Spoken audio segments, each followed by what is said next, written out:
نحمده ونستعينه ونستغفره ونعوذ بالله من شرور أنفسنا ومن سيئات أعمالنا إنه من يهد الله فهو المهتد ومن يضلل فلا هادي له أشهد أن لا إله إلا الله وحده لا شريك له وأشهد أن سيدنا ونبينا محمد عبده ورسوله يا أيها الذين آمنوا اتقوا الله حق تقاته ولا تموتن إلا وأنتم مسلمون يا أيها الناس اتقوا ربكم الذي خلقكم من نفس واحدة وخلق منها زوجها وبث منهما رجالا كثيرا ونساء واتقوا الله الذي تساءلون به والأرحام إن الله كان عليكم رقيبا يا أيها الذين آمنوا اتقوا الله وقولوا قولا سديدا يصلح لكم أعمالكم ويغفر لكم ذنوبكم ومن يطع الله ورسوله فقد فاز فوزا عظيما إخوة الإيمان السلام عليكم ورحمة الله تعالى وبركاته. We give thanks to Allah subhanahu wa ta'ala who has given us another opportunity to gather here today for another Salatul Jumu'ah. Today being another Friday, which is the 24th day of the holy month of Muharram, year 1445 after the migration of Prophet Muhammad sallallahu alaihi wasallam from the city of Mecca to Medina, which is equivalent to the 11th day of the month of August, year 2023. May Allah subhanahu wa ta'ala, who has spared us since last week till today, may Allah accept this gathering as an act of worship. In continuation with what we started discussing concerning the hijrah of Prophet Muhammad sallallahu alaihi wasallam, as we discussed last week, that the hijrah that Rasulullah sallallahu alaihi wasallam did were two. The first one was to the city of Ta'if, which we've discussed extensively during the time of adversity, during the period of agony, because it was the same year that he lost his wife and his uncle, that he also traveled down to Ta'if to go and look for peace. But unfortunately, he didn't get the peace over there. So that particular year is called Amul Uzni, the year of torture, the year of displeasure, the year of agony for Rasulullah sallallahu alaihi wasallam. And as I promised, we are supposed to discuss the hijrah of Prophet Muhammad sallallahu alaihi wasallam from Mecca to Medina. But I discovered that there are some incidences that happened after his arrival from Ta'if before emigration to Medina, which is very, very important for us to also discuss, so that we know that we close the chapter of his lifetime in Mecca and we now concentrate on what? On that of Medina. Because it's very, very essential to us. It's not just the Khamsu Salawat. It's not just the Sawm Ramadan. It's not just the Birrul Walidain that we should be discussing every time, or our Mu'amalat. We need to know how Rasulullah sallallahu alaihi wasallam spent his life, which is the Sirah, the history of Prophet Muhammad. And we started discussing it, and I've discussed extensively about what Sirah is all about. So we'll be taking it in phases like that till we are going to discuss the time that it ceased to be existing on the earth surface. May Allah give us the opportunity, the wisdom, and the knowledge that we're going to use to traverse this journey. Wala hawla wala quwwata illa billah. So after Rasulullah sallallahu alaihi wasallam came back from Ta'if, before he finally migrated to Medina, the incident of Al-Isra'i wal-Mi'raj happened. The ascension, the night journey, and the ascension to heaven, it happened. All this happened in Mecca before the instruction of migrating to Medina now came on to him. It was not unanimously agreed the precise month that this Al-Isra'i wal-Mi'raj happened. We have like 6 riwayat. Some said it happened in month of Rajab. Some said it happened in month of Ramadan. Some said it happened in Muharram. So we have different opinions. But whatever it is, Allah subhanahu wa ta'ala a'lam whenever it happens. The only consensus we agree upon is that it happened at the age of 52 when Rasulullah sallallahu alaihi wasallam was. So a year or a year and a half prior to his migration to Medina, that was when the incident of the night journey and the ascension to heaven of Al-Isra'i wal-Mi'raj happened. But the particular month it was not unanimously agreed that this is when it happened. So Allah subhanahu wa ta'ala told us in Surat Al-Ibraq, A'udhu billahi minash shaitanir rajim. Bismillahir rahmanir rahim. Subhanalladhi asra bi abdihi laylan min al-masjid al-harami ila al-masjid al-aqsa alladhi barakna hawlahu linuriyahu min ayatina innahu was-sami'ul alim. Sadaqallahu al-azim. Allah subhanahu wa ta'ala said, we, Allah, all glorification belongs to we, Allah subhanahu wa ta'ala. Asra bi abdihi, that chose his own beloved one and ensure that that his beloved one had to travel. Asra bi abdihi, allowed him to embark on a particular journey, layla, in the midnight. Brothers, despite the authentication of this ayat, we still have some people that are still juxtaposing on the reality of the night journey of Rasulullah sallallahu alaihi wasallam. They were saying nothing like that happened. Not only the Quraysh that disbelieve in that, even in this our contemporary time, we still have some people that said it's not possible.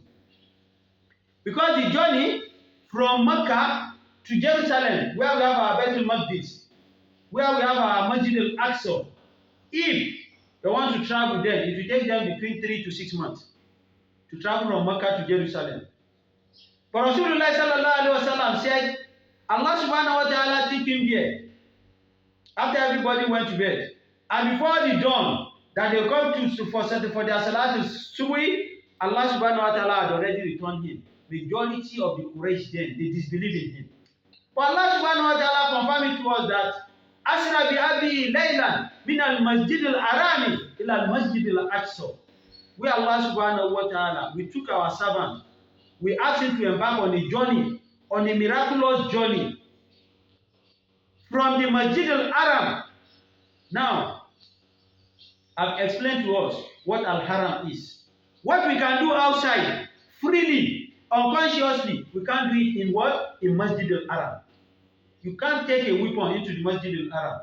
You can't be hugging your wife inside Masjid al-Haram. If you see an animal, a wild animal inside Masjid al-Haram, you can't kill it. So, what is halal for you outside is haram for you in what? In Masjid al-Haram. And which locations are the places we call our haram? We have only Haramain. The other time, I said inclusive of Masjid al-Aqsa. No. I'm retrieving that. Masjid al-Aqsa is not part of our Haramain. The only Masajid of Haramain are the one in Makkah and the one in Medina. The one that housed Kaaba and that of Nabi Muhammed sallallahu alaihi wasallam. Those are the two Haramain that we have. That of Masjid al-Aqsa in Jerusalem is not inclusive.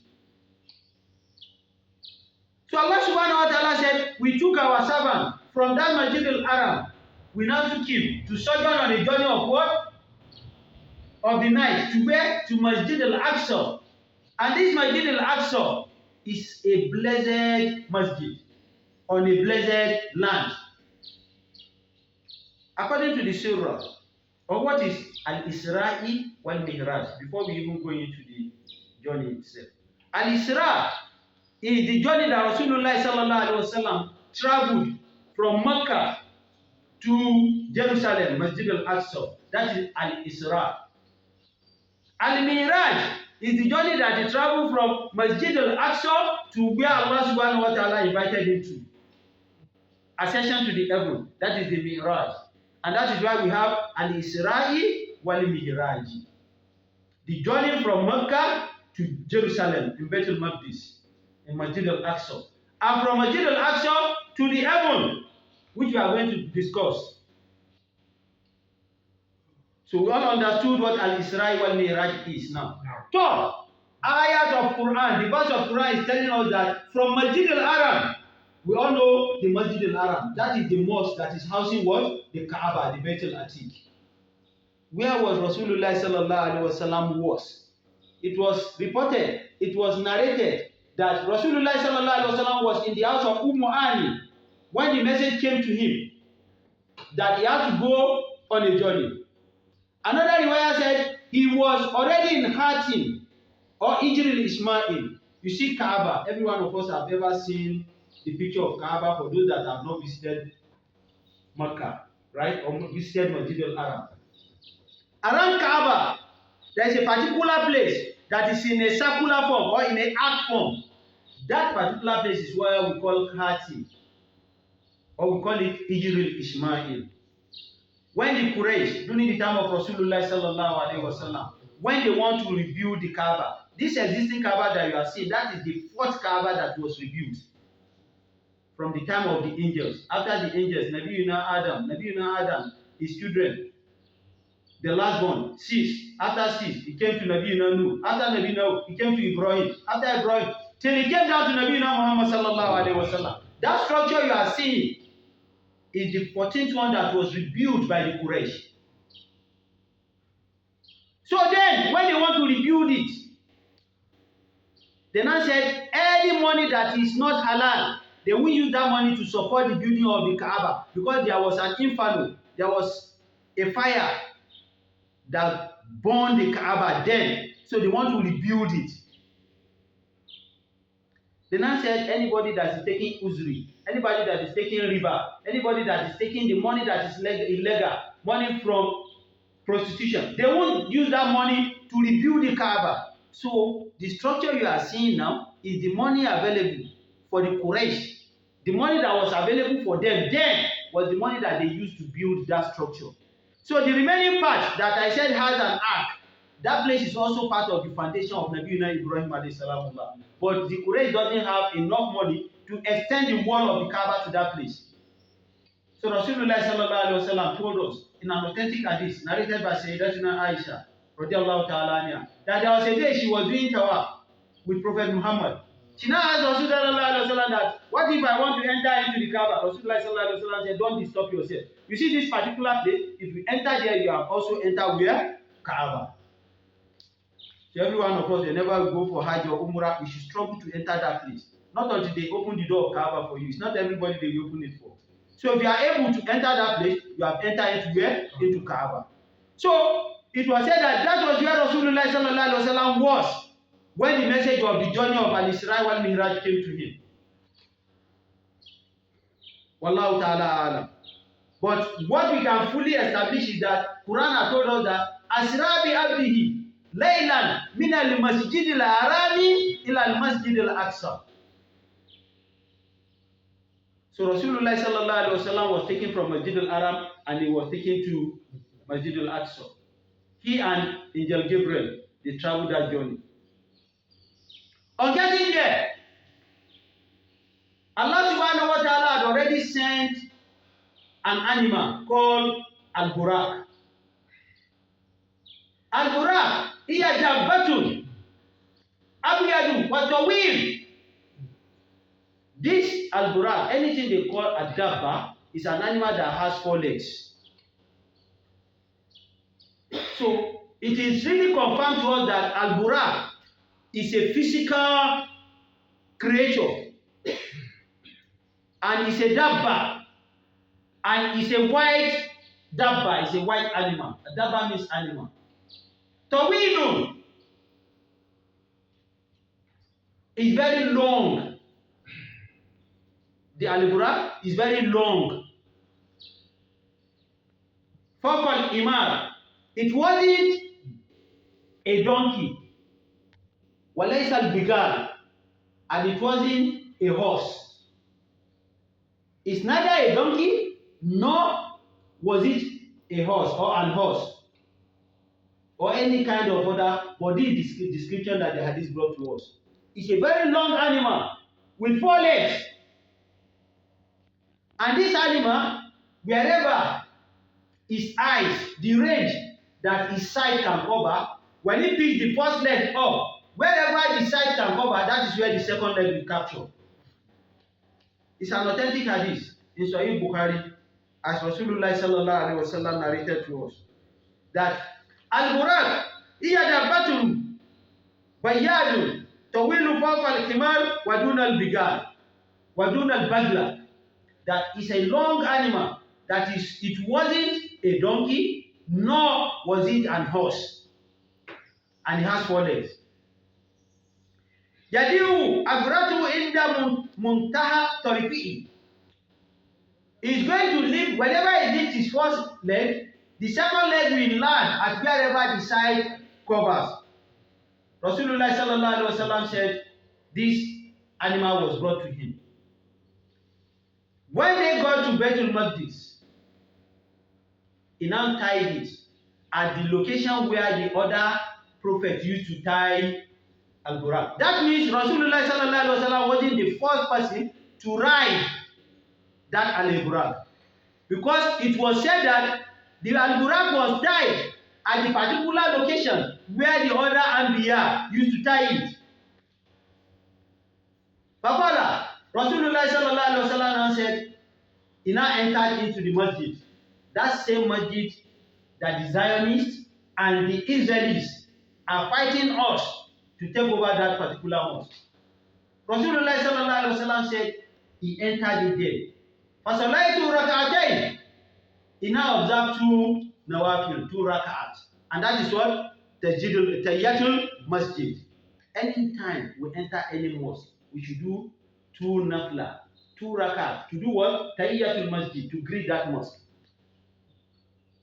Whenever we want to enter our house, whenever we want to enter our room, we should do taslim. The creatures that we can't see, they will answer us. Don't mind anybody that will be querying you that, who are you doing taslim unto? The angels will answer you, and it's going to be recorded for you.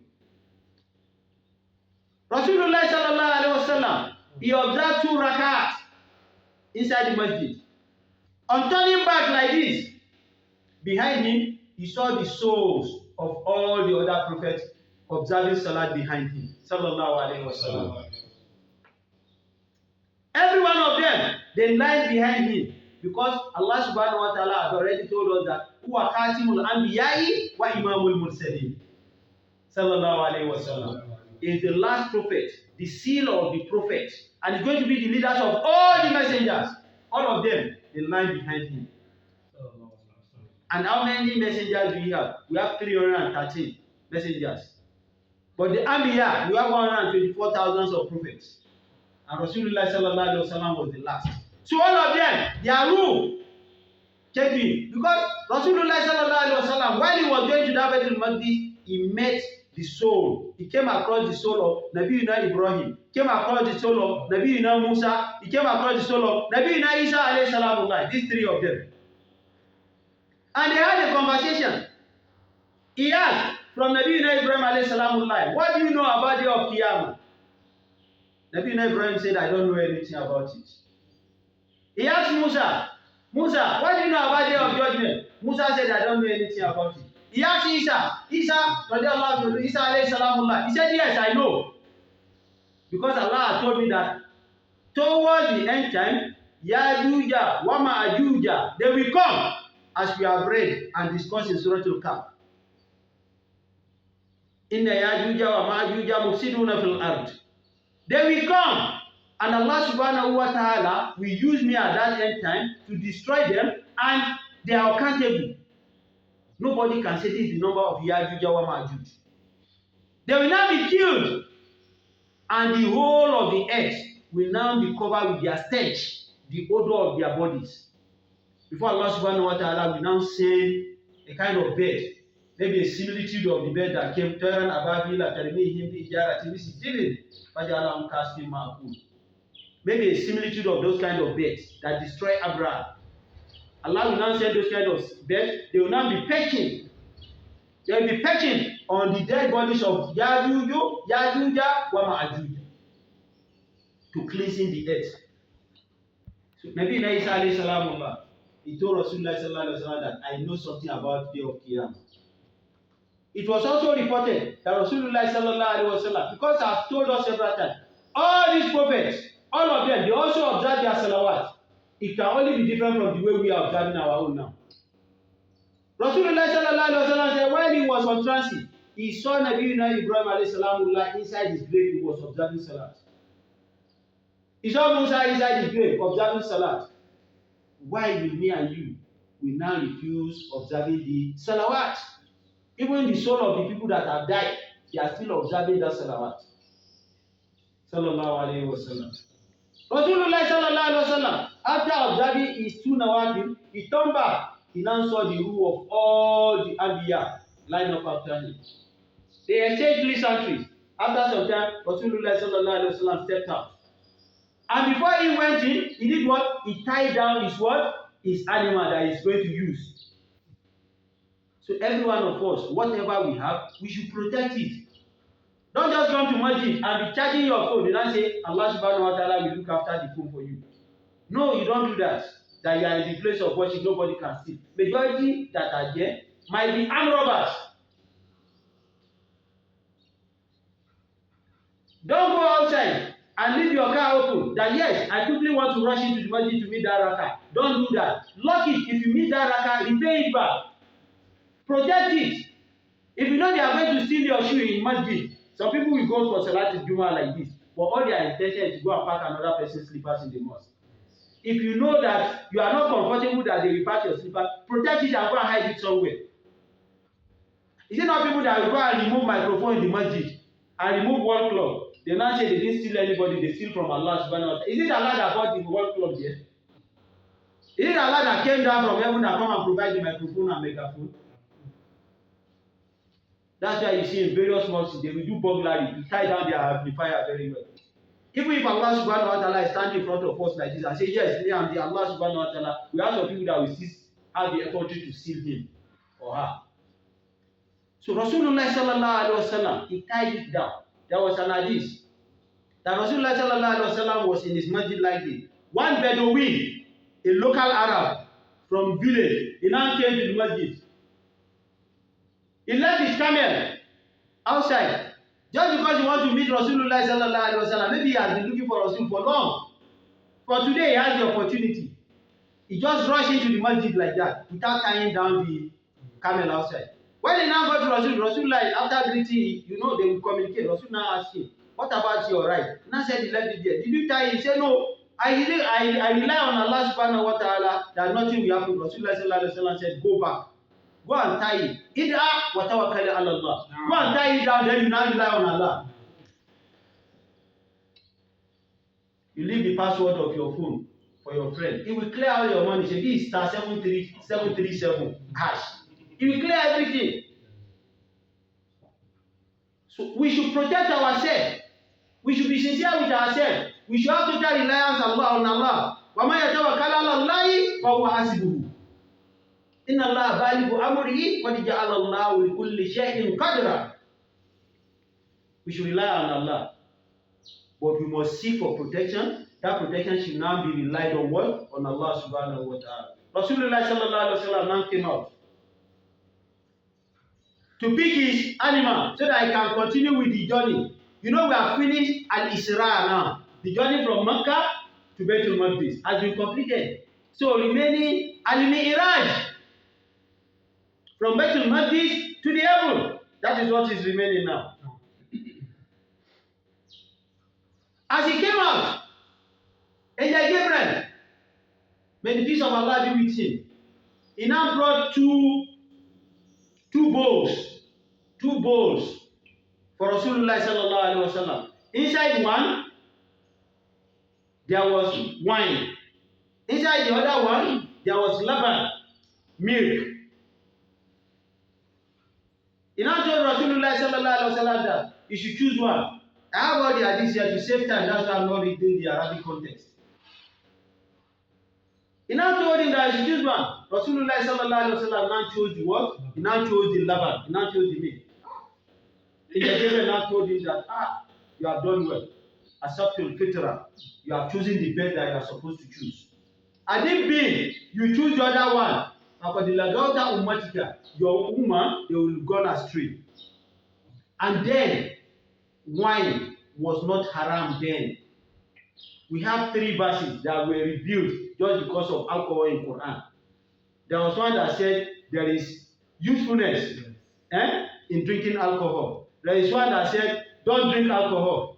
Right? So the Sahaba of the Sahaba, they will go and drink alcohol. Don't drink alcohol when you are getting towards the time of Salawat. So they will not go and drink alcohol before the time of Salat. After some time, Allah now revealed another verse, the last verse, that either drinking it before close to Salato, either not drinking it though, is haram. We discussed this December last year when we were talking about alcohol. So 3 verses were revealed just because of that to nullify alcohol. Even the perfume that we used to spray on our body, we need to be checking it because there are some elements of what? In this, all these are organic substances that they use to provide our daily things that we use. In some of these perfumes, there are alcohol content in them. And if you spray it on your body, you don't have salat. So you should be very, very careful. Even some of these things that we eat, all these things they sell 50 naira on the road, meat pie, all these stuff, and those ones in the nylon.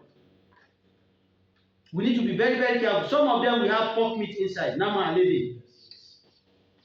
So that's why you should be very, very careful in all these eateries and all these things that are canned food and everything. You have to be very, very careful as a believer. Allah subhanahu wa ta'ala forgive us. Now, Rasulullah sallallahu alaihi wasallam, he chose the Laban. So after choosing that, they now went back to the Al-Ibraq. So when he was about to mount Al-Ibraq, Al-Ibraq now started jumping up and down. He started jumping up and down. Angel Gabriel now wiped the Al-Ibraq that, don't you know, don't you have shame? Don't you have shame of the person that wants to ride on you and you are not stable? Immediately Angel Gabriel did that on Al-Ibraq. Al-Ibraq now became relaxed. And Rasulullah sallallahu alaihi wasallam now mounted it. Even it was reported that Angel Gabriel was the one that held the wife of the Al-Ibraq for Rasulullah sallallahu alaihi wasallam. You can see the honor, you can see the exaltation, you can see the greatness of Prophet Muhammad sallallahu alaihi wasallam. So we that will now hold him, why won't we follow his path?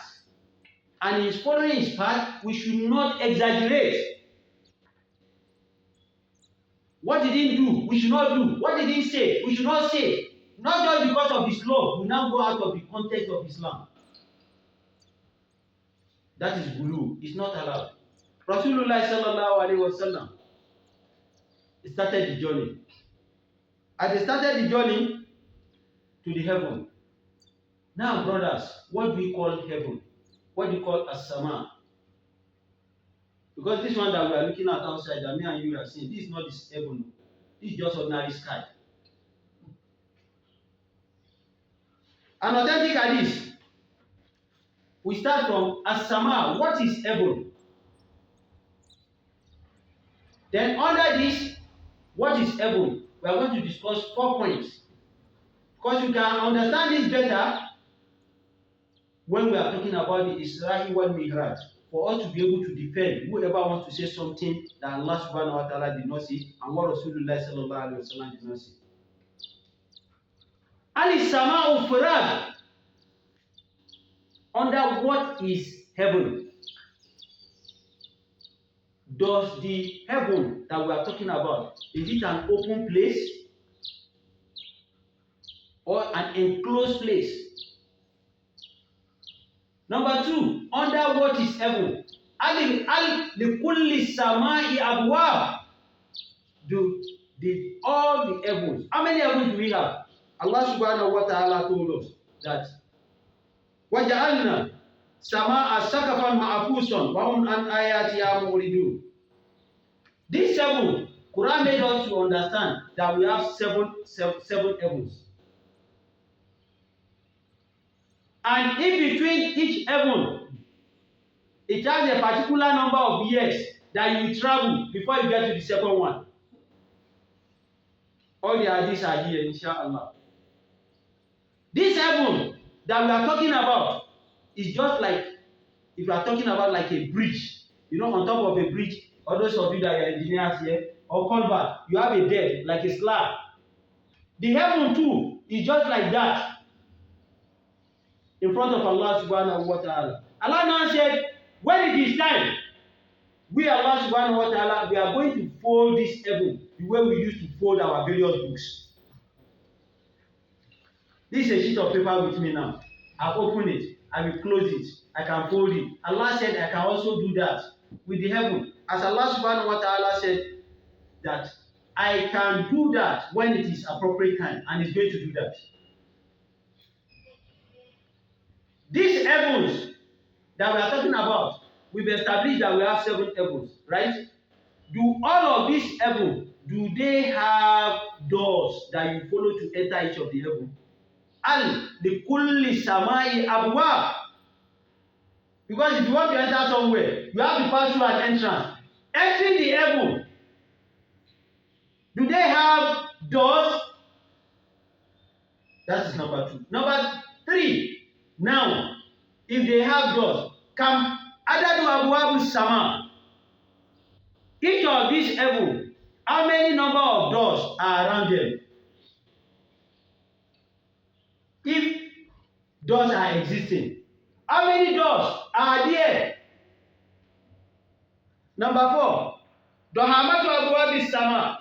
If you have doors at the entrances of these or exits of these heavens, what are the thicknesses of each door? Invariably, in our various homes, we might have like 2 or 3 types of doors. We can have the one with 3 feet, 90 cm by 2.1. Before you get to your shutter or your lintel, the height of the door is 2.1 meters, right? Yes. So if you don't, if in the main building, those of you that are building modern buildings now, you use 1.2 doors, 4 feet for the main entrance. Then the one that goes to your room, you use what? 900 cm. Toilet doors, they used to use 600, right? Then the thickness, those are the width. Then the thickness, invariably maybe it's 10 cm that are always thicknesses of these doors. What are the thicknesses of each of the doors in the heaven? We agree that we have doors. How many doors are surrounding each of the heavens? Now, what are the thicknesses of these doors? That is under Manil Sama. What is the heaven? We discussed that 4 points.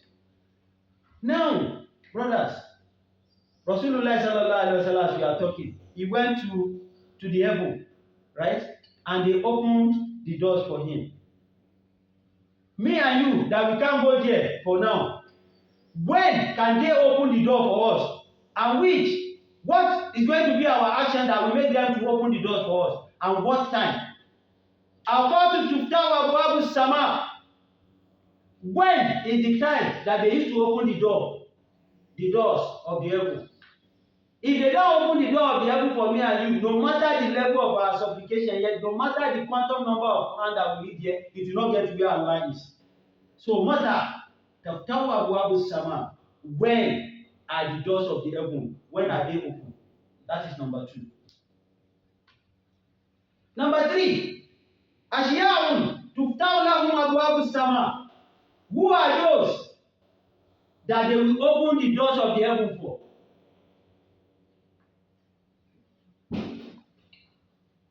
The person that is alcoholic, an adult, prostitute, the person taking riba, the person murderer, all of them will be asking Allah. Allah answer our prayer. Are they among those that are going to open the doors of heaven for? Who are those that they will open the heavens for? They are going to talk about it. Number 4, Amalu Tuftawlahu Abu Sama. What are the works? What are the actions? What are the deeds that we can do that will ensure that Allah subhanahu wa ta'ala have mercy on us so that they will open the door of the heaven for us? Number 5, Arwahum Tuftawlahum Abu Sama. The souls that they will open the doors of heaven for. We want to know them. Number 6, Mala Tuftawlahum Abu Sama. Those that they will not open the door of heaven for them. Number 7, Babul Ladhi La Yuglabu Fi Sama. The door that will never be closed. That means the way we close our various doors in our various rooms, right? The doors of the heavens too, they are closed. Among these doors, which doors are not closed that will never be closed? That every time those doors will be open, which doors are they? Number 8, Mu'allaqatun bayna al-qabr was sama.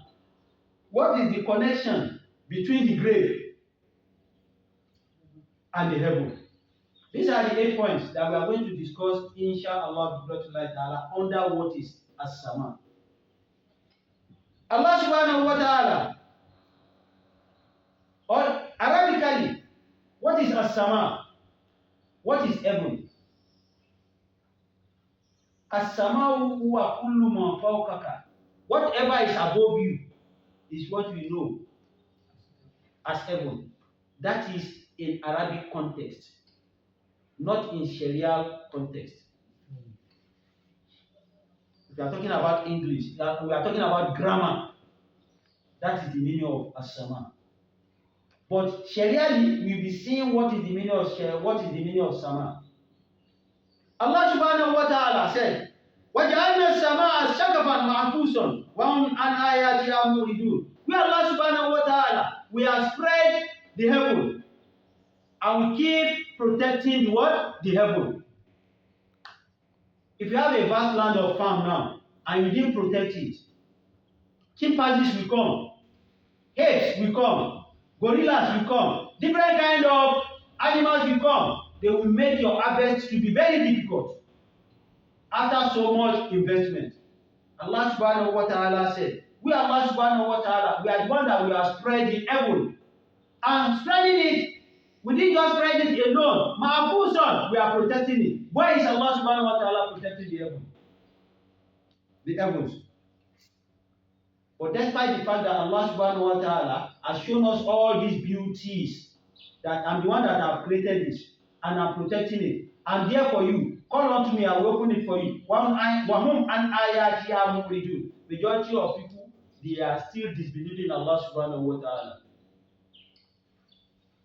Why will Allah subhanahu wa ta'ala say that Ma'afu son, I'm protecting it? Allah subhanahu wa ta'ala will protect it because of the Jinns, which Allah subhanahu wa ta'ala told us about in Surat Jinn. Allah said, Qul uhiya ilayya annahu istama'a nafaru min al-jinn. The Jinns, they used to go to the heaven to go and eavesdrop the discussion of Allah subhanahu wa ta'ala that is going between the angels. I told us about the two books that are in the heaven. We have Allahul Mahfuz and we have Kitab. Allahul Mahfuz is the one that the discussion that Allah subhanahu wa ta'ala made with the angels, that is where it is written. So the angels, they have opportunity of seeing that, they have opportunity of discussing that within themselves. So whenever they are discussing, the jinns, they used to do what? They used to go and eavesdrop. How? Allah subhanahu wa ta'ala created them in different kind of species. There are some jinns that they have a medium height like ours. There are some jinns that they are tall. There are some jinns, they are dwarf. There are different categories of jinns. The ones that believe and the ones that don't believe, as we are going to read now. So those that used to go and eavesdrop, they will be stepping on each other. One jinn is down, another one will step here, they will be like ladder. So they will not go there to go and eavesdropping whatever is being discussed by the angels. And that is what they will hear and come and tell the soothsayer, and come and tell the herbalist. But whenever the angels discover, they will catch them. They will pelt them with stone. That why are you here? You are not supposed to be here. So on coming back of whichever one the stone might have met, or whatever is being thrown onto them, might come back being amputated. Maybe where the stone hit him, it might be on his right hand. Maybe where the stone hit him, it might be on his eyes. So it is that same thing that will now go to intersection of the road, where we have a T junction, you have a 1 junction. You will now go and sit down there. All the sacrifices that the occultic people used to go and present in the midnight at the junction, it is those jinns that used to come there and come and eat. And they get there the following morning, they now say, everybody back. It is the jinn that came to come and swallow it. They can come in form of dog. At times when you are going around, you might see in some places that they do practice all those traditional whatever. You see a dog eating it. It's not an ordinary dog, it's a jinn that came in form of a dog. So, this jinn, this is how they used to go to heaven, to go and eavesdrop. As Allah subhanahu wa ta'ala told us that in Surat Jinn, the jinn said, Kul, tell them, Uwiya ilayya anna ustama nafaru min al-jinn, that some group of jinn, they listened to Quran, and they went back. Faqalu, they now went back to go and tell other people that Inna Samina Qur'anan Ajaba. We have heard something that is very strange. And that strange thing today is what? Is Al-Quran. Those that heard where the Quran is being read, they will now go back and go and tell the ones that were not on transit with them that we've heard something that is very strange. Yadi ila rushdi. What they asked us, what we have heard, is calling us to the right path. We that we have heard it, we have believed in it. You see, Jinn, they are believing in Quran just because they hear it. But after we heard it finished, we are not going to associate any partnership with Allah subhanahu wa ta'ala. The jinns are the ones that are admonishing the remaining jinns. Brothers, why will we not admonish ourselves and tell us that what you are doing is wrong? Leave it. What you are doing is right. Continue doing it. Why can't we do that to ourselves? So these jinns, they didn't keep quiet. And we know that this is our Lord that has revealed this Quran. Jadu Rabbina is very mighty. This Lord doesn't have wife, doesn't have children. He doesn't have any associate. He doesn't have any companion. Even Rasulullah sallallahu alaihi wasallam, he has companions. We say S.A.W to Rasul. Right? But Allah doesn't have, and He won't have. Lam yalidi, wa lam yuladi, wa lam yakun lahu kufuwan ahad. He will continue to be only one. He won't have in front. He won't have at the back. He won't have at the right. He won't have at the left. He won't have on top. He won't have at the. Allah subhanahu wa ta'ala. Kana fi muliki witran. He will continue to be only one. So we should not associate anything with Him. The jinns too are also doing what? They are testifying to the mightiness and the exaltation of Allah subhanahu wa ta'ala, that we should not do any act of worship associated to Allah subhanahu wa ta'ala. They are telling their other companions. وَأَنَّهُ كَانَ يَقُولُوا شَفِيعُنَا عَلَى اللَّهِ شَدَدًا. And you should see, there are some gullible ones, there are some foolish ones among us that they are creating some kind of fallacy, saying an unguided utterances to Allah subhanahu wa ta'ala. The jinns are the ones saying this. Allah is now telling Rasulullah sallallahu alaihi wasallam that before you even came, something had happened.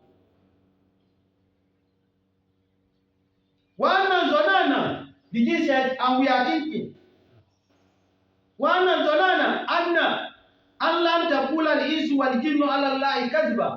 we are thinking that among us, there shouldn't be creators that will be saying lies against Allah subhanahu wa ta'ala. We should say the truth.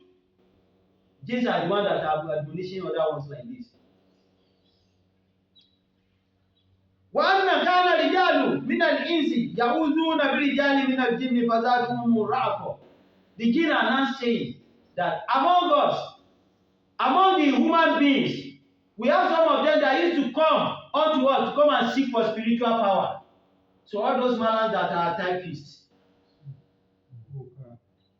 that used to work with sand, that they will tell you that this is your future. That they will tell you that, you know, your mother is behind all your predicaments.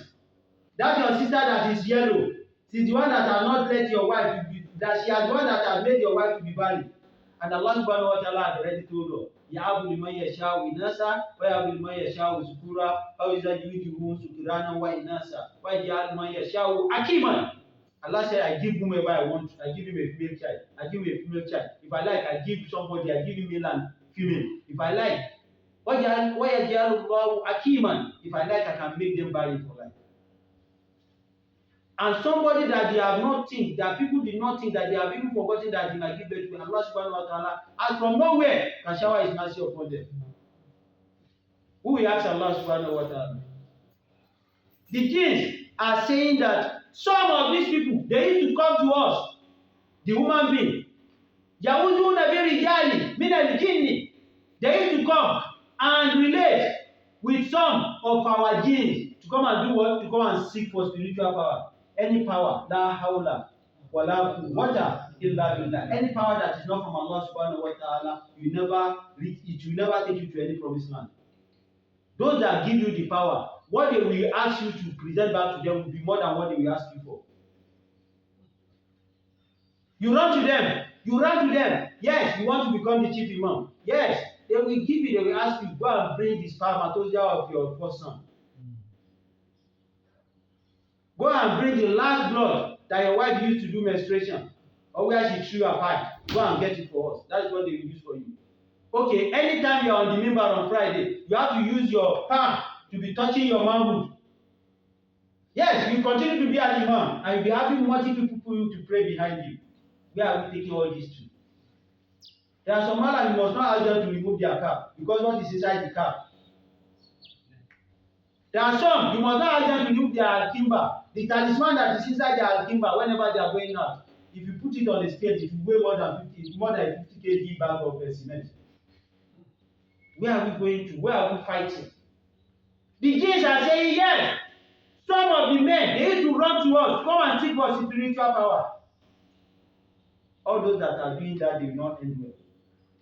If it is a malam, it's a hafiz, it's a mufti, that you suspect that he's doing that, don't pray behind him. Because he is not on the right path. So, these Jinn are saying all this. He now says all those that are doing that, they will continue to be going astray. All those that believe in the power that they were getting from us, they will never be on the right path. وَأَنَّهُمْ, the Jinn are also saying, ظَنُّوا كَمَا ظَنَنْتُ أَلَّا يَبْعَثَ اللَّهُ أَحَدًا. Some among us and some among the human beings, they are thinking as if Allah subhanahu wa ta'ala will not resurrect us after we die. You know, up till now, some people still disbelieve that when we die, we'll never be resurrected. That we are just going to get decay inside the grave. Nothing Allah will do with our skeleton. Among our Muslim brothers, among our Muslim sisters, we still have some people, free thinkers, that are doing that. That, okay, let's live the way we want to live in this world. There is no any judgment day. It's nothing like that. The Jinns are also saying that. That why should people be thinking like that? Definitely, Al-Ibraq will happen. You give account of what you do in this world. Wanna lamasna sama. This Jinn said, so we before we used to go and listen in the heaven. فَوَجَدْنَا مُلِئَتْ. When we now got there now, we now see Harasan Shadidan was Shuba. We now discover that when we got there now, there is a severely, fiercely looking security that is there, looking very stern. Was Shuba, and is holding a fire like an amber. Gawayi Mezaki, Oguna. It's with that security that is guarding the what? The heaven. And what do they used to go and do there, as I told us? They used to go and eavesdrop the discussion of the angels. And 1 out of 100 is what they will now bring to the Malam Boka, the Babalawo. They used to hear. That is what they will bring to the soothsayer. That yes, tell him,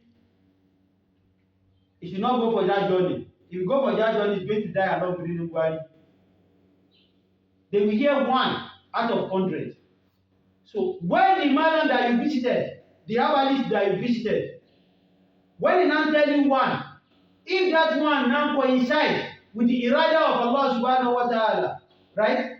After that, there is nothing that man will tell you, other herbalist tell you, other will tell you that you not believe. Because he has already told you 1 that the angels brought to him, that he tell you. And it comes to pass. Gradually, they will ask you to bring your wife. Gradually, you tell you your wife is going to do 3 days or 7 days vigil in his house. Gradually, they will do a niyyah to dakhil qabla al-khariji. After some time, we ask you to be sending your first daughter, the one that is very beautiful among your daughters. As they are doing wati with your wife, so also they will be doing watai with your daughter because you are believing him. There was an incident that was just reported this week. One Malam in Ikorodu, one Yoruba Malam in Ikorodu, this is 30 years. He has blindfolded one American-based Nigerian man.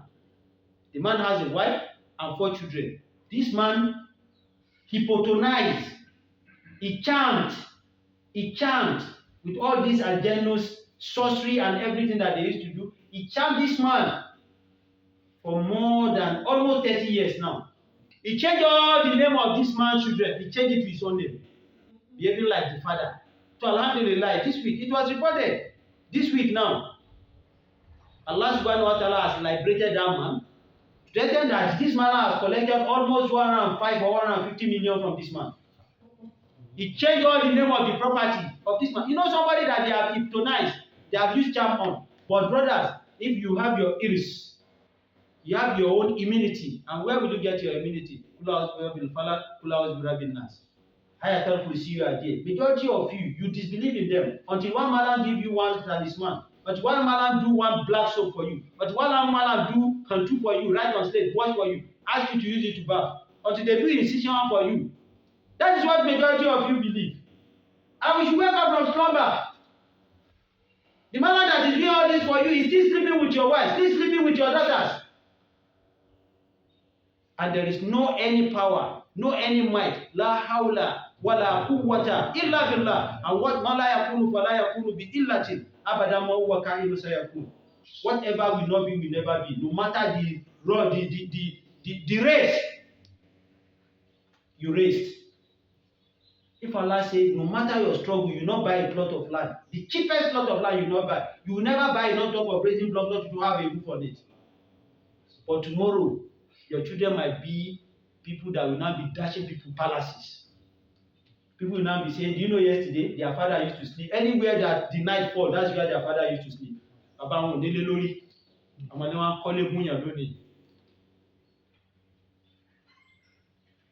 Not until you go and seek for another spiritual support from somebody that has deviated from the path of Allah subhanahu wa ta'ala. It will never be. And you are going to die in a state of khusran. So, this Jinn said, it's not right for us, again, to be relating the way we used to relate in terms of going to the heaven, to go and eavesdrop, to go and do amebo. Because now that they are getting there, they are meeting a sternly and severely looking security guards that their look has already killed them. You know, if you see some bodyguards, the way they are so hefty, right? Their build alone is scary. Not talk of their action. That is what the Jinns are saying. That they can't go there again because the last time that they went there, they made this kind of security. And their look is very horrible. And not only their look again, they have light, they have fire in their hand. So now, but we now, before, we used to go there, we sit down, we be listening to everything that they are talking. But now, that now, that person will be pelted.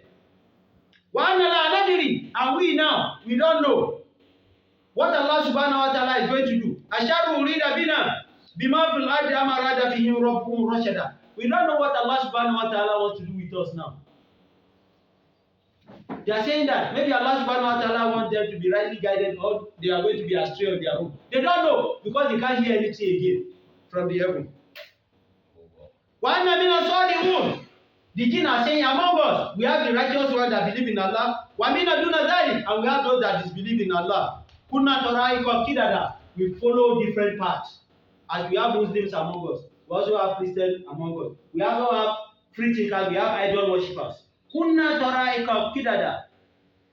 All of us, majority are following different kind of paths. Even in the Muslim circle, we have different beliefs. And the belief that is out of the context of Kitabullah wa Sunnat Nabi sallallahu alaihi wasallam wa huwa batil.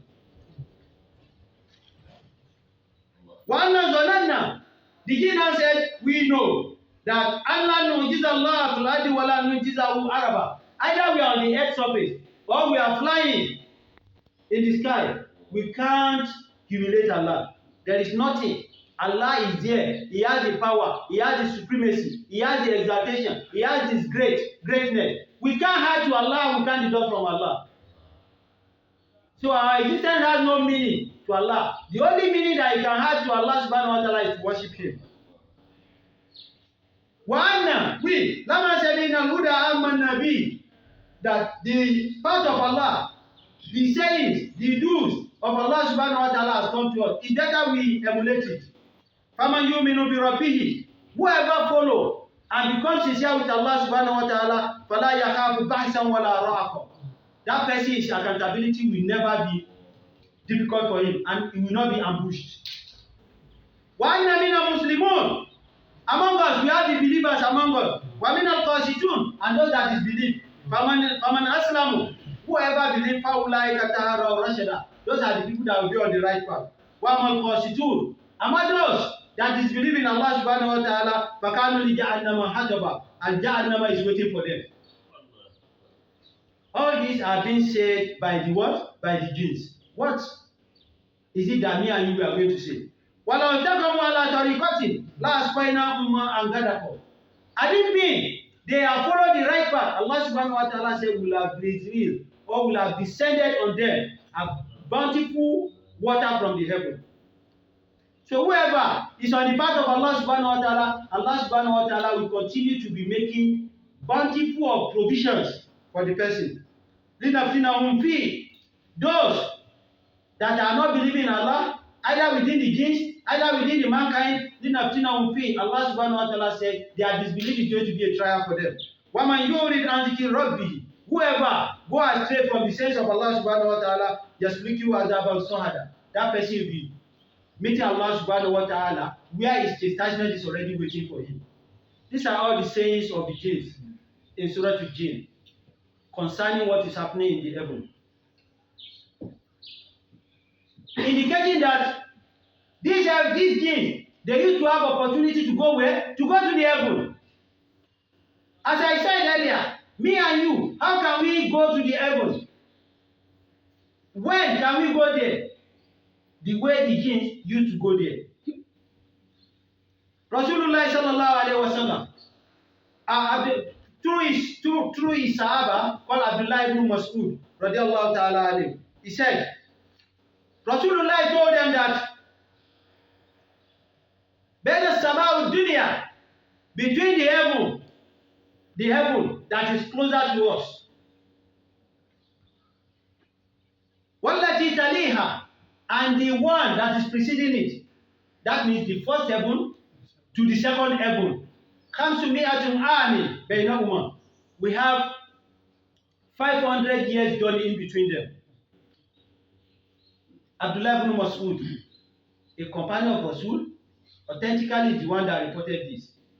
That Rasulullah sallallahu alaihi wasallam told them that the journey between the first heaven to the second heaven is 500 years. And brothers, you know our own 1,000 years on this earth, on this mother earth, is equivalent to 1 day of day of Qiyamah. So, if 500 years distance, journey, is what we are going to travel from the first heaven to the second heaven, that means we are going to multiply 500 years here times 1,000. Because our 1,000 days is 1 year, is 1 day in the heaven. So 1,000 days will now be equivalent to 1 year in the heaven. So 500 times 1,000, that's like 5 million, right? So we are going to use 5 million years to travel from heaven 1 to heaven 2. And that was what Rasulullah sallallahu alaihi wasallam traveled within the twinkle of an eye.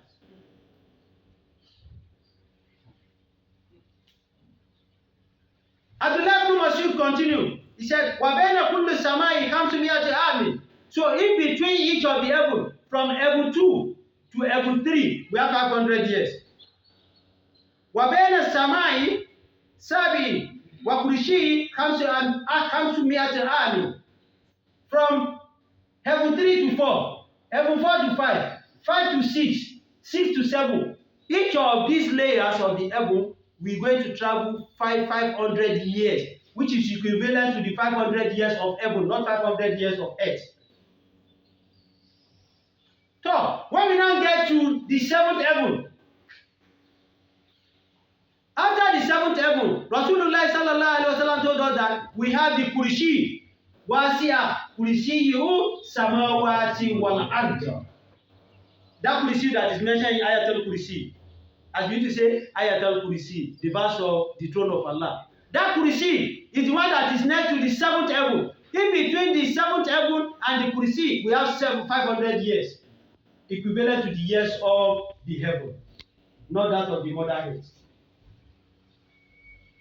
Wabayna Kursi wal ma. After the Kursi, after the seat, the throne of Allah subhanahu wa ta'ala, where we're going to get to is the ma, water.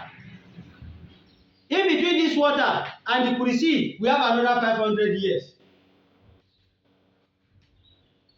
Wal harshi fawqa ma. Then the al-arsh is quite different from what? Kursi. Al-arsh is where Allah subhanahu wa ta'ala domicile. Al-arsh is now fawqa ma, is on top of the water.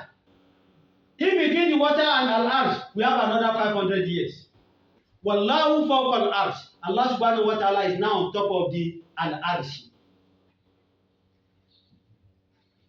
Abdullah ibn Mas'ud radiyallahu ta'ala anhu said, La yahfa alayhi shay'un min a'malikum. He said, despite the fact that Allah subhanahu wa ta'ala is very far away, you can see the journey. After the first heaven, second heaven, third heaven, fourth heaven, fifth, sixth, seventh. After the sixth heaven, we go to Kursi. After the Kursi, we go to Ma. After the Ma, we go to Al-Arsh. Then Allah subhanahu wa ta'ala is taught of Fawq Al-Arsh. 500 times 7, 3,005. From the 7th heaven to Al-Kursi, 500, making 4,000. From Al-Kursi to Ma, making 4,500. From Al-Ma to Al-Arsh, making what? 5,000. So, from this first heaven, this is not our heaven, no. This is just time. From the first heaven to where Allah subhanahu wa ta'ala is 5,000 years, equivalent to the year of the what? Of the heaven. If you are multiplying it with our own year here, it's going to be times 1,000. That is the journey that Rasulullah sallallahu alaihi wasallam traveled. So, Rasulullah sallallahu alaihi wasallam now sat with his companion another day. He now told them that Inni alama la taraw. I'm seeing what you people can't see. Yes, ojujojulo idanu sufi idanu. Rasul said, what I'm seeing, you can't see. Wa asma'u ma la tasma'un. What I can hear, you can't hear it. Yes, some of us will have big ears like this.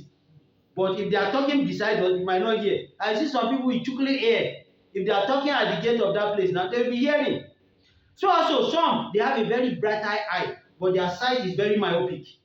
No cataracts, no glaucoma, nothing. But the distance that they can cover is just between 1 meter.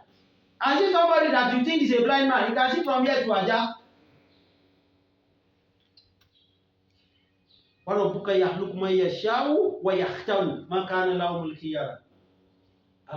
does whatever He likes to whomever He likes. May He continue to be merciful on us. Rasulullah sallallahu alaihi wasallam said, I used to hear what you people can't hear.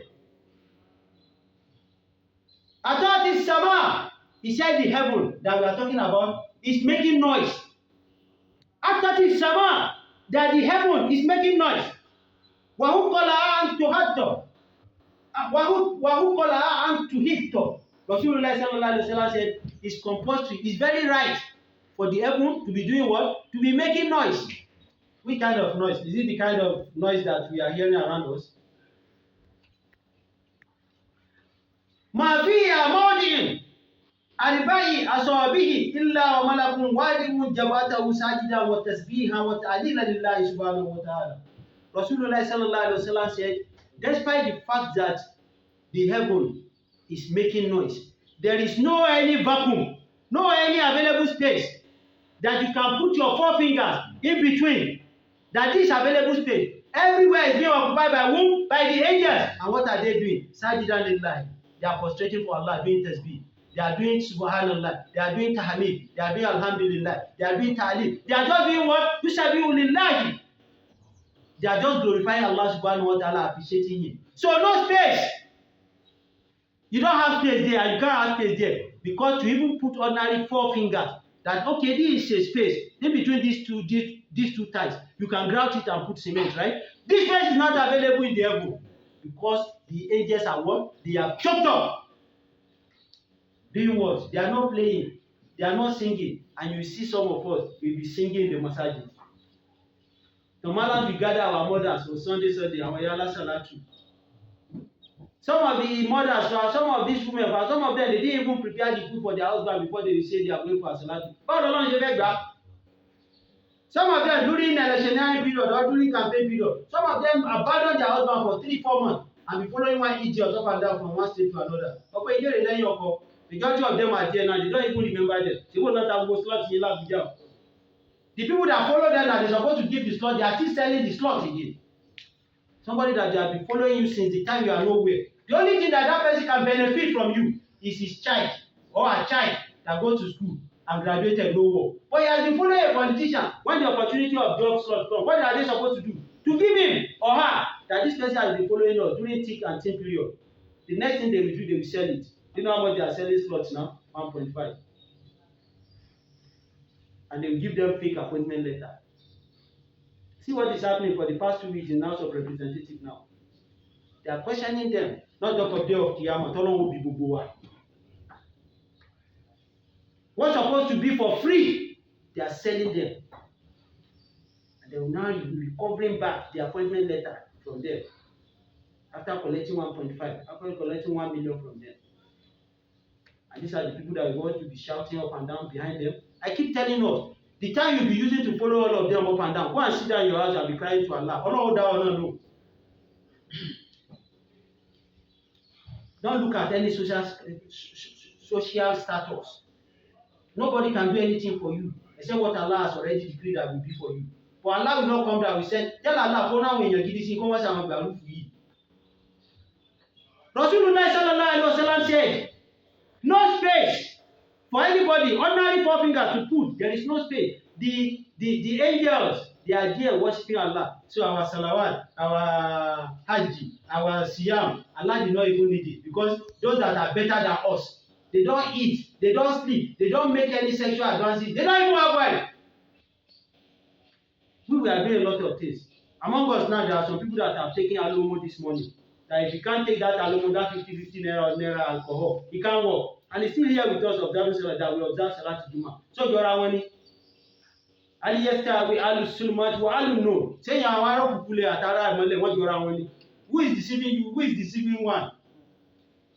A single drop of alcohol like this, if you take it for 40 good days, you don't have salawat. And you must continue observing those salawat, and Allah will not accept it. Thank God, Jinns, they have increased in the naira for Martina now, not talk of their chronicle and stuff. So what we're supposed to do, is to keep on worshiping Allah. If you keep on crying unto it, one very day, He will answer out. If Allah did not give you what you want today, He might reserve it for your children tomorrow. I'm not coming to you, Allah, you want to say, I say, I'm going to say, California. I'm going to say, Kuni. Tó bá ṣe kun ìtàn sí kalẹ̀ ó jẹ tán. Rasulullah sallallahu alaihi wasallam said, La ta'lamuna ma a'lamu. I didn't think you know what I have done. As I'm telling you all this. La ta'iktum qalilan. Majority of you will have been laughing very minutely. You've been laughing every time. There is one book that calls Surat Dawud. It's in the level of them Al-Ari, Ashmawi is here like that, the Fafi sector. He told us there that Faliyadiyakum qalilan. This one is even verse of Quran. Faliyadiyakum qalilan. Faliyabuku kasiran. Jazaan biman kanu yaksibun. فَلْيَبْيَكُ قَلِيلًا is a verse in Quran that you should not be so much hilarious. Don't be too loquacious. Don't laugh too much. فَلْيَبْكُوا كَثِيرًا Be cogitating about Allah subhanahu wa ta'ala. Be thinking so much. Be crying. Crying in the sense that now you are the one that used your hand to eat this morning. Will this hand follow you till the evening? Wouldn't that hand be amputated before evening? It is with your leg that you come into the Masjid now that you are here for Salat Juma. Won't you be among the people that they will put on wheelchair to go out? It is you that you wake up, that you went to the bedroom this morning, you clothe yourself. Are you sure that 3-4 people are not the one that will struggle to remove the clothes in the evening? Rasulullah sallallahu alaihi wasallam said, I didn't mean you know what I know. Like the itum qalila, you people will be laughing minutely. Wala bakatum kasiran, and you'll be crying profusely. Wala tanazatum bin nisa, and you people will run away from your women. To even cogitate with them, to even do the normal sunnah with your wife, you run away from it. Because if you know what the angels are doing for Allah subhanahu wa ta'ala, you know that you are not doing anything. وَلَا خَرَجْتُمْ إِلَى سُودَاتِ تَجَارُونَ بِهِ إِلَى اللَّهِ Majority of you will run away from the municipality. You run into the forest to just go and be doing what? To be worshipping Allah and be calling Allah's name every time.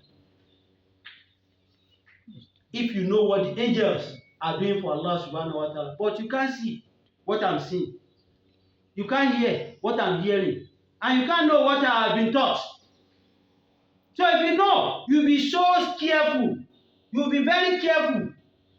And everything around you will become scary for you. The only thing you'll be cogitating about is how you are going to meet Allah subhanahu wa ta'ala. May Allah subhanahu wa ta'ala guide every one of us. May Allah subhanahu wa ta'ala forgive us and grant us al-Jannah to Firdaus. Wala hawla wala quwwata illa billahi al-aliyyil azim.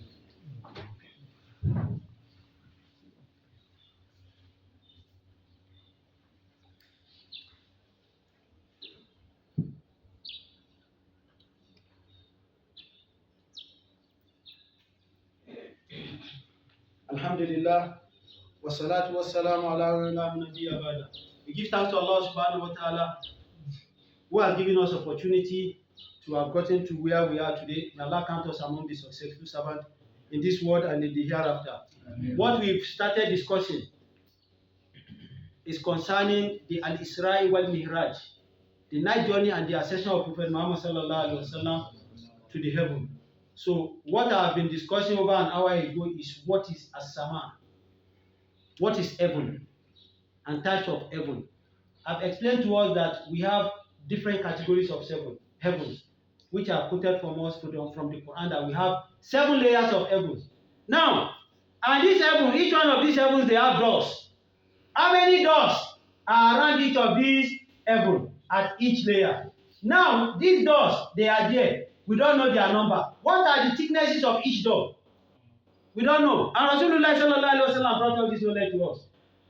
Who are those that they will open the heaven for? The way it was open for Rasulullah sallallahu alaihi wasallam. Who are those that they will not open it for? What time? Because me and you, we can't go to Israel wal Miraj. And we can never go. And we won't go. Because we are not Rasul. Among all what Allah subhanahu wa ta'ala created, it was him alone. Allah subhanahu wa ta'ala gave that opportunity. We that we are here, because we have some people among us, when they talk here now, no any barrier. Whatever they say, go to where Allah subhanahu wa ta'ala is on top of his arms. They'll be opening the door, they'll be opening the door, they'll be opening till he gets where Allah is. Who are those people? And who are the souls that they will not open the door for? Because these are all the experiences that Rasulullah sallallahu alaihi wasallam experienced. It's not just he traveled from Mecca to Medina, from Medina. What are the experiences he had? That is what we want to be discussing. May Allah make it a good opportunity for us and give us better understanding. Now, Rasulullah sallallahu alaihi wasallam, he wrote Al-Ibraq. I've described how Al-Ibraq is for us. And I've told us what is the status of Al-Ibraq before getting to Rasulullah sallallahu alaihi wasallam. When Rasulullah sallallahu alaihi wasallam and Angel Gabriel, when they got to the first heaven, He knocked. When he knocked, فَاسْتَفْتَحَ, he knocked the Baba. And the Arab used to say, Mandaq al-Baba, walaja walaja. Whoever knocks, they will open the door for him. Even if they are not going to give you access to enter. If people are in there, they will ask, they will come. Somebody will come to the door and say, who is there? Even if there is a bell, when you ring, somebody will come. Either a receptionist or somebody from your house. Who is at the door? They asked Angel Gabriel. When he opened the door, when he knocked on the door, they came. Somebody came to the door. He now asked him, who are you? He told him that Angel Gabriel, that I'm Angel Gabriel. Waman Maka, who is with you? They asked him. Faqala Jibril, Jibril now said, Anna wa Muhammad sallallahu alayhi wa sallam. It is me and Prophet Muhammad sallallahu alayhi wa sallam. Brothers, anywhere we want to go, for security consciousness, if you are going to high or corporate organization, or they will check us. Ordinary airport here, they will check, oh, we are going far. If you want to enter this facility in the morning or you want to go out in the evening, they will check you. If you are roaming about anyhow now, the security will stop you. Where are you? Where is your ID card? Those are human beings like you, not talk of somebody that wants to get to where he has never gotten to. If you go to the airport or some banks or some big offices, right? They have scanners. As you want to enter, the scanner will scan you, scan your intestine, scan your liver, scan your kidneys, scan everything, scan your powerhouse, so that maybe you have one Ogoloro or Bedani. So somebody that wants to enter to the kingdom of God, they will ask him, they will query him. They query Angel Gabriel, alayhi salamullah. Who are you with? He now told them, he came along with Rasulullah sallallahu alayhi wa sallam. They now ask, Wakadibu Isa Ilahi? Was he invited? They were asking. They know Gabriel, he has introduced himself. They know Muhammad sallallahu alaihi wasallam. Right? Even if they didn't meet him, they know him. Because his name had already been in existence before any existence. So they know him. They now ask, was he invited? Brother, anywhere they didn't invite you, don't go. Keep your honor, keep your dignity, keep your integrity. Jibril now answered, he responded, said, yes, I'm sent to him to go and bring him because his Lord, our Lord, wants to have a conversation with him.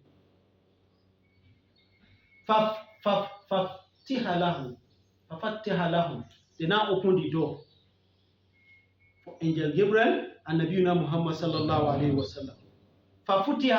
They now open the door for us after asking this.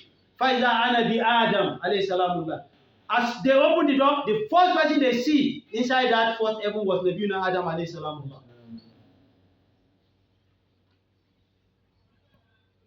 You know, as we are talking about Baitul Maqdis, where Rasulullah sallallahu alayhi wa sallam performed his 2 nawafil, I told us that all the souls of all the Anbiya, they line up behind him, he led them in prayer. Now, he has started ascending. This is where the Mihraj continues. He got to the first heaven. They queried him, they queried Gabriel. They opened the door for him. The first soul that they are going to see there was Nabiyuna Adam alayhi salamullah. And Nabiyuna Adam alayhi salamullah now do taslim. He did taslim unto Prophet Muhammad sallallahu. Assalamu alayka ya ibn Karim. May the peace of Allah be unto you, my son, of the noble son. Mari Ababik, you are welcome. Farah Abadi, he now supplicated for Rasulullah sallallahu alaihi wasallam. That's why you see most of the time, if you finish our khutbah like this, I raise up my hand, I'll be asking Allah, Allahumma adina fiman adaitu afina fiman Allahumma but you must supplicate. If you don't supplicate, you will not be given. He now supplicated for Rasulullah sallallahu alaihi wasallam and supplicated, and Rasulullah sallallahu alaihi wasallam answered, and Allah subhanahu wa ta'ala answered. He now hugged Nabiyuna Muhammad sallallahu alaihi wasallam. After that pleasantries, they left. On getting to the second heaven, I don't want to be reading because of time. They The kind of query that was queried at the first heaven. Who is that? He said, I'm Gabriel. Who are you with? He said, I'm with Muhammad sallallahu alaihi wasallam. Was he invited? Gabriel said, yes, he was invited. Fafuti alana. Angel Gabriel said, they now open the door for them. Because for Angel Gabriel to have confirmed that he was invited, that was already automatic pass, gate pass. So they open for them. We can see that we have doors in the heaven because they are opening for them. They are opening for them. As soon as he entered like this, he cited Nabiyuna Isa and Nabiyuna Dawud Yahya alayhi salam. Because these two prophets, they were the last generation prophet to Prophet Muhammad sallallahu alaihi wasallam. And Nabiyuna Isa, Jesus Christ, and Nabiyuna Yahya, two of them, their mothers are siblings. So they are cousins. I don't want to be quoting those verses in Quran again. They exchange greetings. But what they said to Rasulullah sallallahu alaihi wasallam was that, Marhaba, ya akhi Salih, wa nabiyyu Salih. You are welcome, our fellow prophet, our good brother, honorable brother, you are welcome. You know Nabiyuna Adam said, you are welcome, my noble son. Because Nabiyuna Adam was not his mate. We see another one that will say something again. That was what happened in where? At the heaven 2. They got to heaven 3. He met Nabiyuna Idris, alayhi salamullah. He too also welcomed him. Where Allah subhanahu wa ta'ala said, وَاذْكُرْ فِي كِتَابِ إِدْرِيسَ إِنَّهُ كَانَ صِدِّيقًا نَبِيًّا وَرَفَعْنَاهُ مَكَانًا عَلِيًّا. He met Nabiyuna Idrisa, alayhi salamullah. He also welcomed him as his brother and his compatriot prophet. They greeted, they hugged each other. Nabiyuna Muhammad sallallahu alaihi wasallam. He got to heaven 4. He now met the soul of Nabiyuna Yusuf. When he got there, he saw him. Rasulullah sallallahu alaihi wasallam explained that Satrul Husni, the beauty, the handsomeness of Nabiyuna Yusuf alayhi salamullah, it's like if you put together all the beauty, all the handsomeness of all the creatures of Allah subhanahu wa ta'ala that Allah had created. Half of what Allah subhanahu wa ta'ala has created, their beauty is what Allah gave Nabiyuna Yusuf alone. That is why either you are a brother or you are a sister, especially our sisters. If they are extremely beautiful, extremely pretty, they should cover their faces because they will become fitna in the society.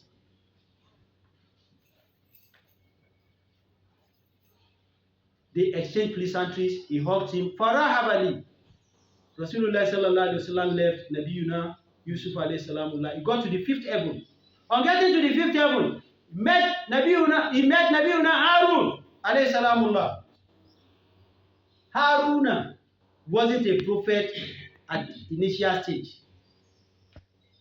It was because of his submissiveness to Nabiyuna Musa alayhi salamullah. Those of you that your younger brother or the last one of your family is the one that Allah subhanahu wa ta'ala give the kingdom of your house. It's better you be calling him Baba so that I can help you pay your children's school fees. If you keep on saying,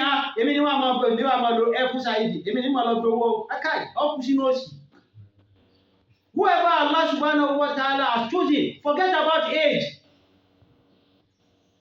In Yoruba people's place, as soon as their sons start getting married, start bearing children, they will hardly call their son the direct name.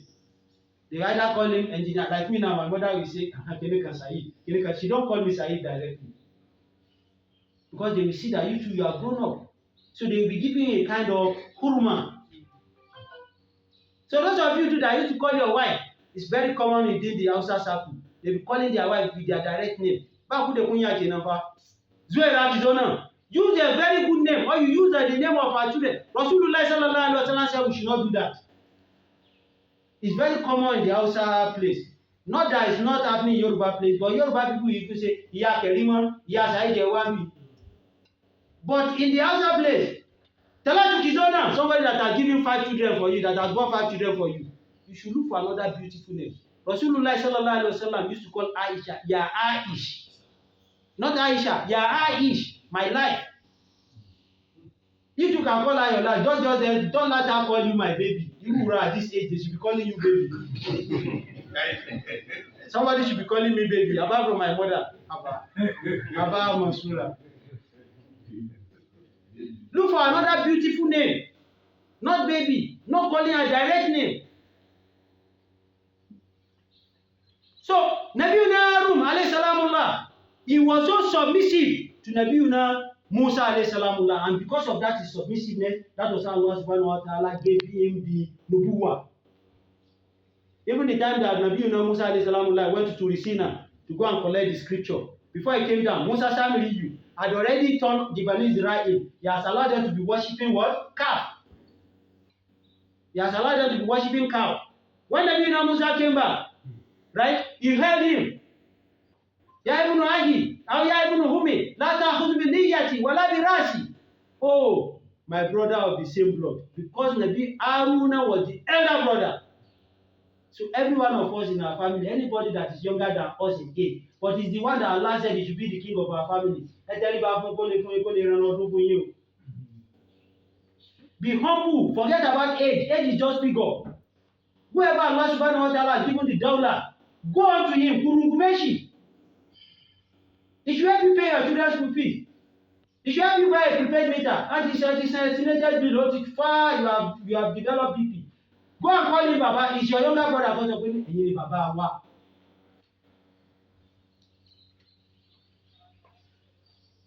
Haruna, that was what he did, and Allah subhanahu wa ta'ala compensated him with what? With nubuwah.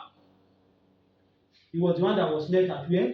At the 5th heaven. On getting to the 6th heaven, Rasulullah sallallahu alayhi wa sallam entered. He met Nabiuna Musa alayhi salamullah.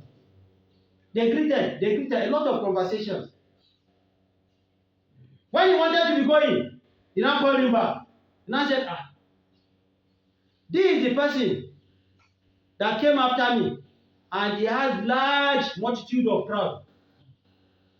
Because Nabiuna Muhammad sallallahu alaihi wasallam, his kind of life is in similitude to that of the life that Nabiuna Musa lived. As Nabiuna Musa suffered in the hand of Pharaoh, so also Nabiuna Muhammad suffered in the hands of the Quraysh. So a lot of things that happened to Nabiuna Musa also happened to, but Nabiuna Musa doesn't have multitude like we now. The way Rasulullah sallallahu alaihi wasallam had. And I told us, there was one story I told us that I read from the book of the Sufis, that when Rasulullah sallallahu alaihi wasallam go for this Isra wal Mi'raj, the soul of Imam Ghazali, the soul of Musa, and the soul of Muhammad, they all met.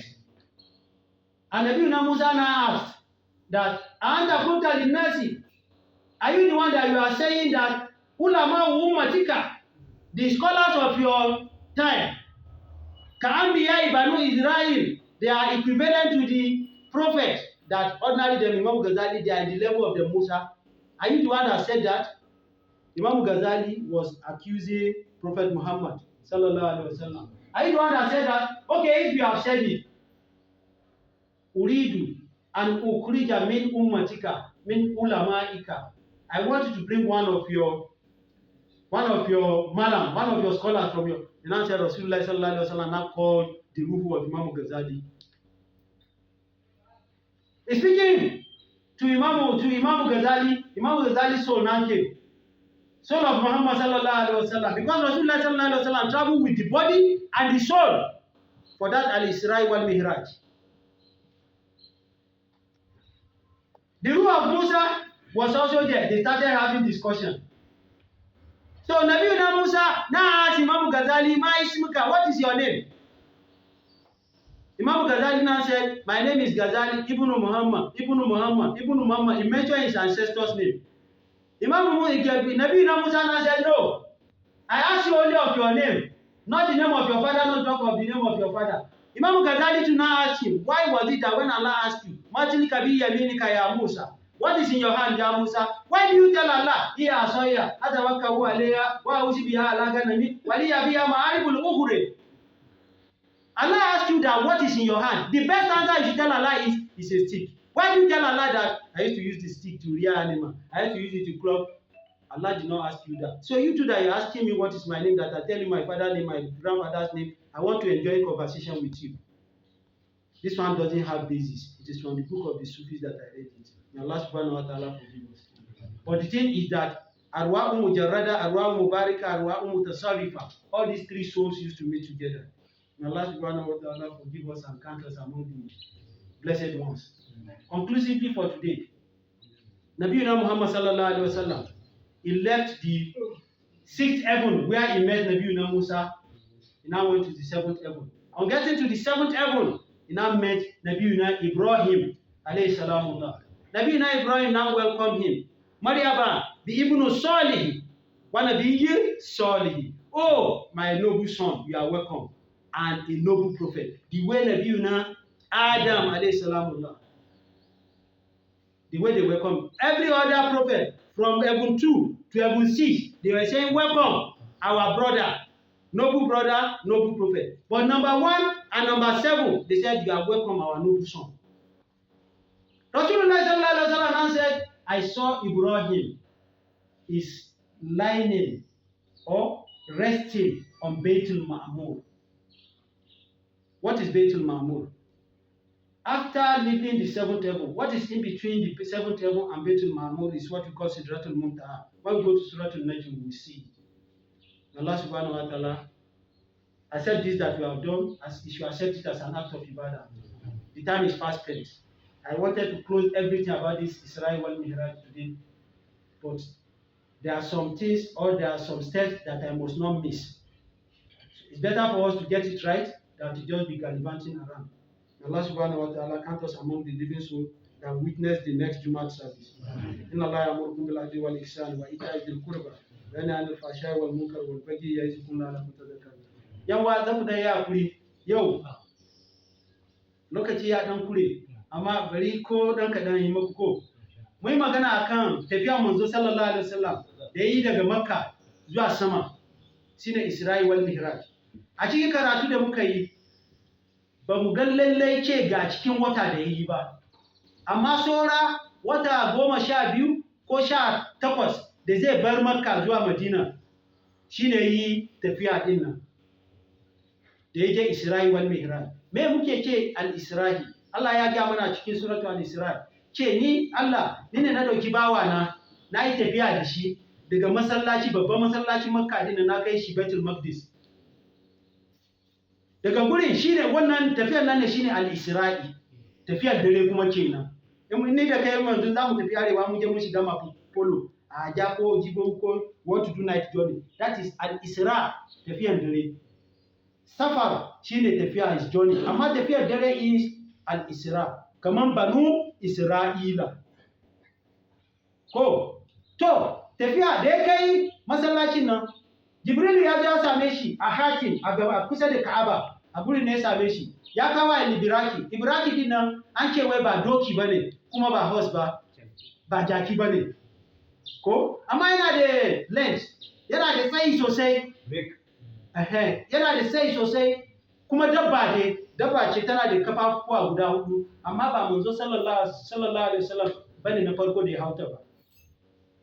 Sai aka hauta shi da Jibrilu suka kai Baitul Maqdis. Da suka kai Baitul Maqdis, masallacin nan na uku din nan, bayan na Makka na Madina sai da Baitul Maqdis. Sai aka daure shi, manzo sallallahu alaihi wasallam sai shiga yake sallah. Yana gama sallah ta hiyatul masjid raka guda 2. Zai duba baya haka sai ga su annabawa da suka gabace shi dukansu sun bi shi sun yi sallah. Ya gama sallah sai fito. Yana fitowa sai ga Jibrilu ya kawo mashi moda guda 2.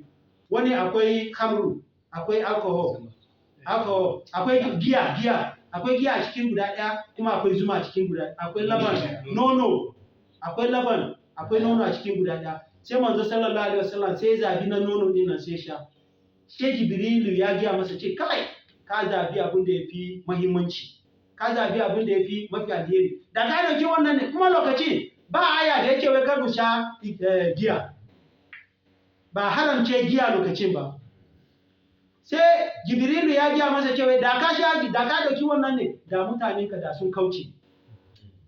Da suka gama wannan magana sai manzo sallallahu alaihi wasallam yana so ya hawo dabba din nan. Sai dabba din was jumping, yana ta tsalle sai Jibrilu ya ya duke ta. Ce kai ba ka da kunya ne?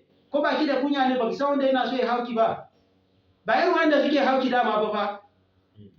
sai doki sai dabba din nan sai ta dan samu nasuwa sai manzo sallallahu alaihi wasallam sai hauta sai jibrilu shine ya rike mata igiya da ya hau da shi haka suka wuce suka kai sama na farko shine na ja mana na ce wannan da muke duba sama din nan sky ne ba shi bane lahira ba wannan sama ne amma ba shi bane lahira ba muna da lahira falle guda 7 da manzo sallallahu alaihi wasallam ya shiga lahira na farko kafin ya shiga sai aka yi tambaya waye ne jibrilu ya ce shine kai da waye ne sai ce wai shi da manzo sallallahu alaihi wasallam an kira shi ke yazo ne sai ce wai an kira shi Allah ne ce wai jin kawo shi mu yi wannan tafiya tare sai aka bude masa kofa shine na ga ma mutanen mu da muka fara kutuba din nan nace sama din nan da muke da shi me ne sama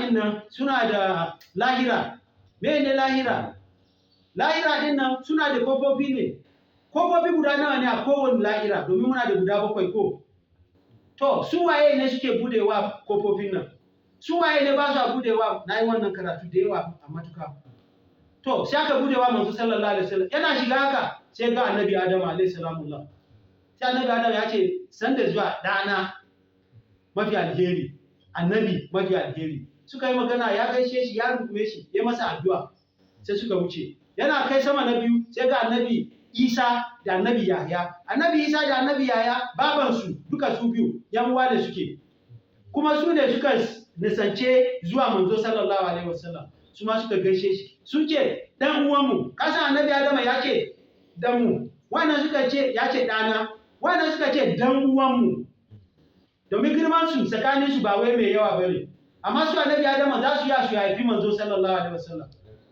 suka bar sama na biyu suka je na uku suka sami annabi Idrisa sun gaisuwa su ma su yi iri maganganu suka je sama na hudu sun ga annabi Yusufu manzo sallallahu alaihi wasallam ya ce wai kyau na annabi Yusufu in mun hada du alita Allah in mun raba son su gida biyu guda da a cikin gida biyu din nan rabi din ko shine Allah ya ba annabi Yusufu kawai yana da kyau yana da haske to suka gaisa ya bar gurin nan sai je sama na biyar sai samu annabi Haruna shine nace annabi Haruna baya cikin annabawa da amma domin ya rungume kadara shi yaya annabi Musa ne amma bai duba ce kane na ne ya zai diga bishi dukkan mu duk wanda Allah ya ba girma a gidanmu in ma autan gidanmu ne mu rungume kadara ai kai kana na duniya ya same ka Allah bai baka kuɗi ba kuma ya ka girme shi da shekara 20 shekara 1000 ai wannan labari kawai ne duk wanda Allah ya ba wani abu mu rungume shi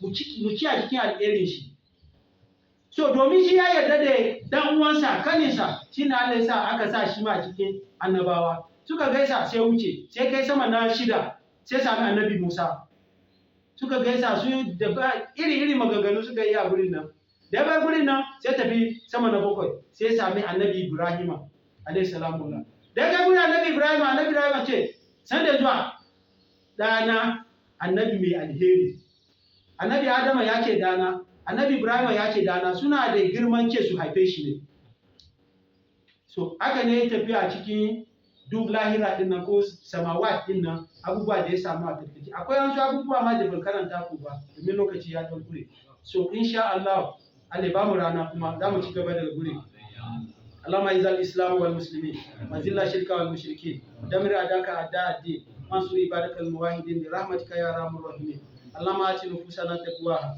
وزكيها انت خير من زكاها انت وليها ومولاها بسم الله الذي لا يضر مع اسمه شيء في الارض ولا في السماء رضيت بالله ربا وبالاسلام دينا وبمحمد نبيا صلى الله عليه وسلم ولا حول ولا قوه الا بالله العلي العظيم قوموا الى صلاتكم يرحمكم الله